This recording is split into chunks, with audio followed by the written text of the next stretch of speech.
السلام عليكم ورحمة الله تعالى وبركاته. مرحبا بكم في الفيديو جديد ديال اليوم اللي غادي نشوفوا فيه مع بعضياتنا طريقة عمل البريد فوق الجوزة ديال الجاكار.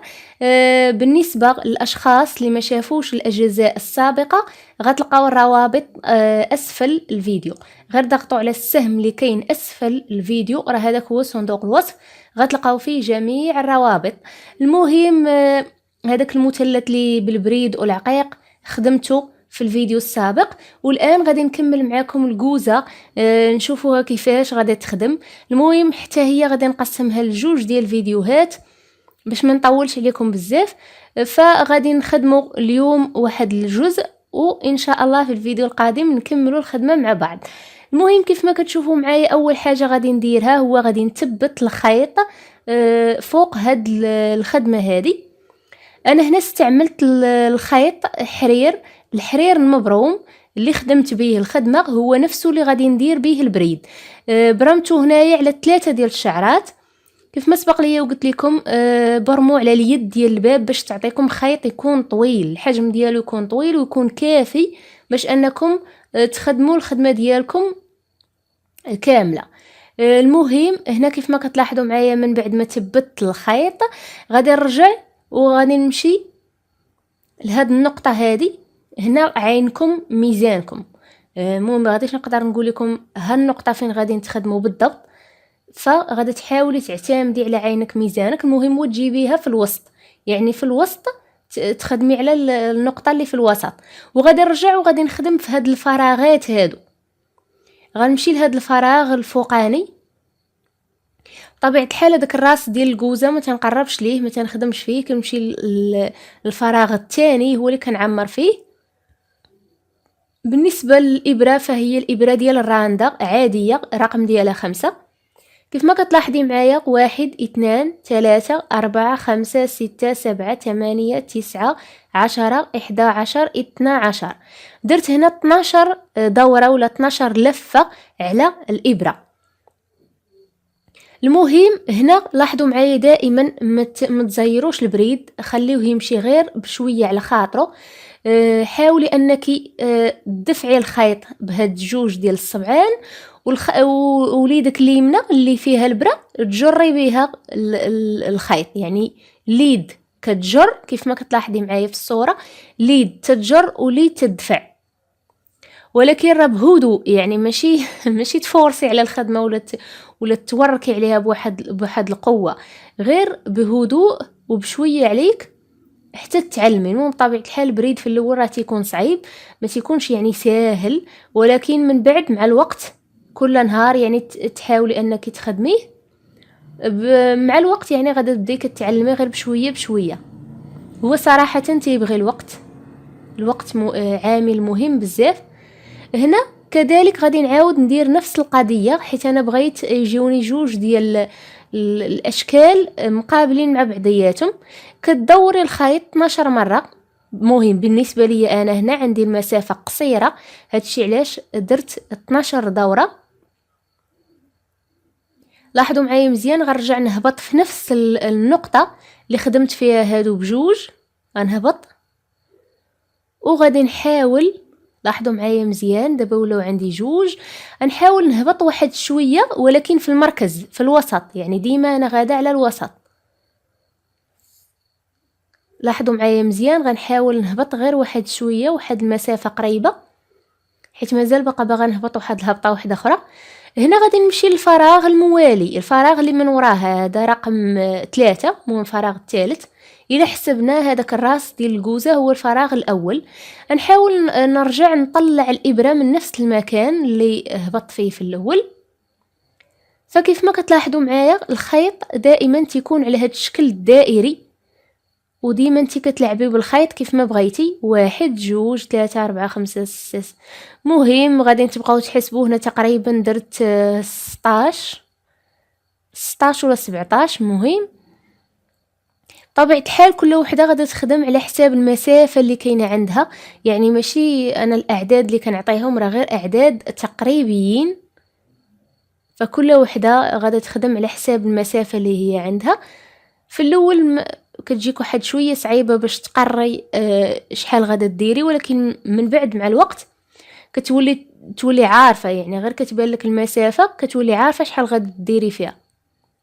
لاحظوا معايا مزيان، غادي ننتقل للفراغ اللي من موراه، الفراغ الرابع، وغادي نحاول انني نهبط واحد شويه، واحد مسافه قصيره، باش نحاول انني نخدم هاد الاشكال يجيو كاملين في نفس الخط. فكيف ما كتلاحظوا معايا طلعت من هذاك الفراغ، وغادي نحاول انني نبدا نلوي الخيط على الابره. كاين بعض الاخوات تيخليو الابره لاصقه في الخدمه، يعني كتبقى الابره لاصقه في الخدمه وتتلوي هي الخيط وكتجر. المهم انا هاد الطريقه صراحه ما كتعجبنيش، كنت جربتها واحد مره وجاتني شويه صعيبه، فهاد الشيء علاش انا كندير هاد الطريقه هذه، كتجيني مزيانه وسهله. والمهم كل وحده دير الطريقه اللي جاتها سهله، يعني جربوهم، حاولوا انكم تشوفوا فيديوهات وحدين اخرين وتشوفوا طرق اخرى. المهم اغلبيه كيخدموا بهاد الطريقه، كيخدموا بالطريقه الاخرى، كيخليو البرا لاصقه في الخدمه وكتخدمي وكتجري. المهم انا ما كتعجبنيش، ولكن تقدروا اللي بانت ليها مزيانه وجاتها سهله ديرها، ماشي اشكال. المهم هي النتيجه النهائيه. كيف ما كتلاحظوا معايا الان خدمنا هاد 6 ديال البريد، ودابا غادي نحاول انني نعمر هاد 6 هادو، غنخدم عليهم 6 وحدين اخرين في هادوك الفراغات اللي بقاو ليا. يعني انا ما بغيتش هاد الشكل هذا، انا بغيتها تجي عامره. فكيف ما كتلاحظوا معايا في نفس المكان فين خدمت البريد الاول ولا الدويدات، المهم كل واحد كيفاش كيسميهم. فكيف ما كتلاحظوا معايا كنطلع من هاد الفراغ الاخير وتلوي اللويات ديولي. هنا تقريبا درت 20 لفه، 20 ولا 19 على حساب. المهم 20 عدد ممتاز. كيف ما كتلاحظوا معايا غادي نرجع نهبط في نفس الفراغ وغادي ننتقل للجهه المقابله. المهم غادي نخدموا الجهه المقابله. كيف ما كتلاحظوا معايا كنخدم على اليمين وعلى اليسار.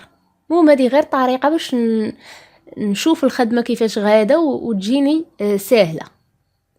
كيف ما كتلاحظوا معايا الان غادي نحاول نطلع الابره من الوسط فوق من هذوك اللي جاو عندي تمايا، هذوك الجوج، وغادي نرجع نهبط في هذا الفراغ الثالث ونحاول نطلع من نفس المكان. وبطبيعه الحال غادي نبداو تلويو الخيط على الابره. هنا ضروري تستعملوا المرمق ما تنسوش. وكيف ما سبق لي وقلت لكم في الفيديوهات السابقه، الخدمه راني صلحتها قبل ما ندير ليها البريد، حيت غادي كنخدم يعني البريد والعقيق في نفس الوقت، وخفت ان يعني الى اصلحتها من مورا البريد بحال والو نهرس هذاك العقيق، يعني تهرس ليا مع المصلوح. فمن الافضل قلت انا غادي نصلحها هي الاولى عاد نبدا نزوق فيها. المهم الطرق بجوج مزيانين، تقدروا تصلحوا قبل، تقدروا تصلحوا من بعد. اللي مهم في المصلوح وهو انكم تسردوا الخدمه مزيان، يعني شدوا الخدمه ديالكم وديروها مباشره تحت الروبيني ديال الماء، يعني مباشره، ماشي ما تعتمدوش على هذاك الماء ديال المصلوح حتى تسرد مزيان، يعني تبان لكم صافي شربات الماء مزيان باش ما تحرقش ليكم ولا شي حاجه.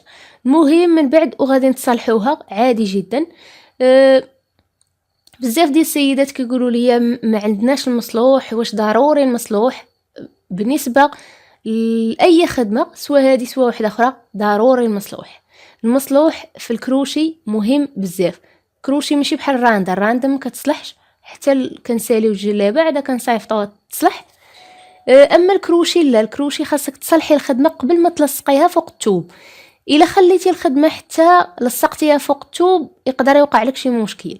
فهاد الشيء علاش حاولي انك تصلحي الخدمه ديالك عاد تركبيها فوق الثوب باش ما يوقعش لك، يعني لان احنا كنخدموا الخدمه ماشي مباشره فوق الثوب. المهم بزاف كيفضلوا انهم يخدموا مباشره فوق الثوب، ولكن انا ما كتعجبنيش ديك الطريقه.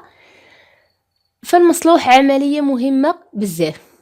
بالنسبه للسيدات اللي ما عندهمش المصلوح، واحد السيده كانت قالت لي واش نقدر نفور البياسه، يعني حيت كنت قلت لكم على داك الحرير العادي تفوروا قبل ما تخدموا به.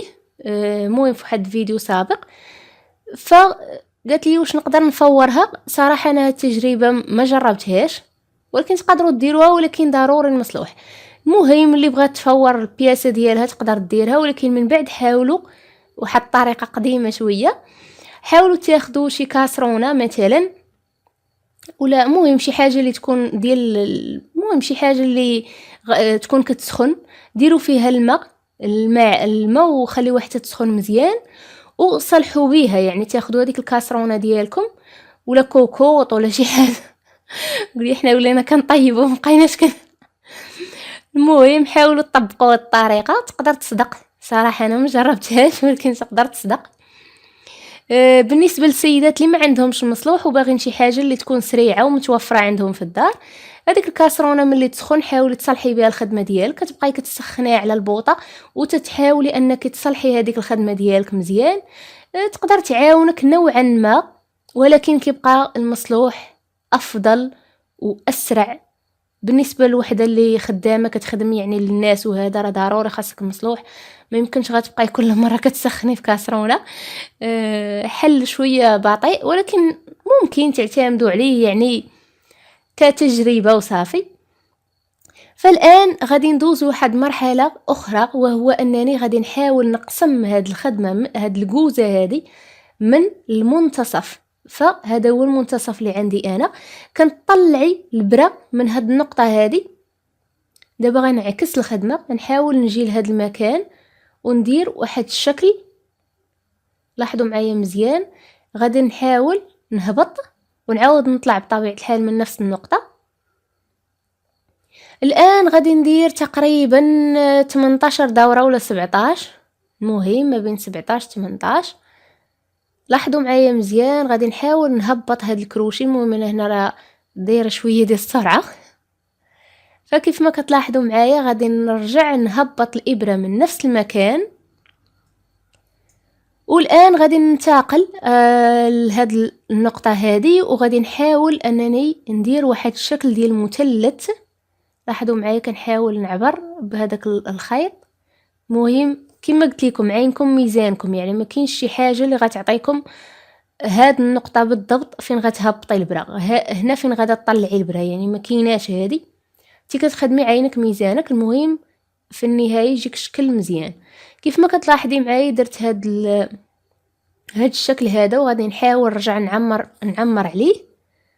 فغادي ندير هنا تقريبا 15 دوره، 15 لفه على الابره،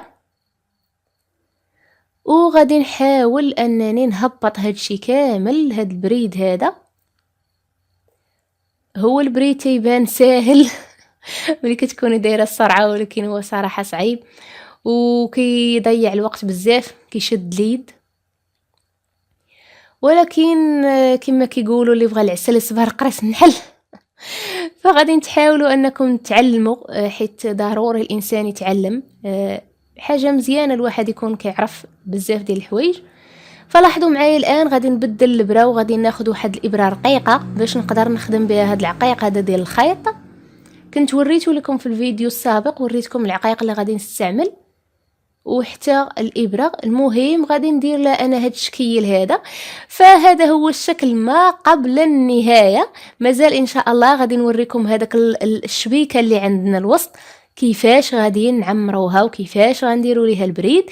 بالنسبه لهذاك المعين اللي فيه الوريده، فهذيك الوريده راه سبق ليا وخدمتها معكم في واحد الفيديو السابق، كنت درت فيه كوزه ديال الجاكار مسدوده، حتى هي الرابط ديالها غتلقاوه اسفل الفيديو. المهم مشاهده ممتعه وشكرا على المتابعه، وان شاء الله نتلاقاو في الفيديو القادم باش نخدموا الوريده اللي غادي نديروها في وسط هاد الكوزه هذه. مشاهده ممتعه.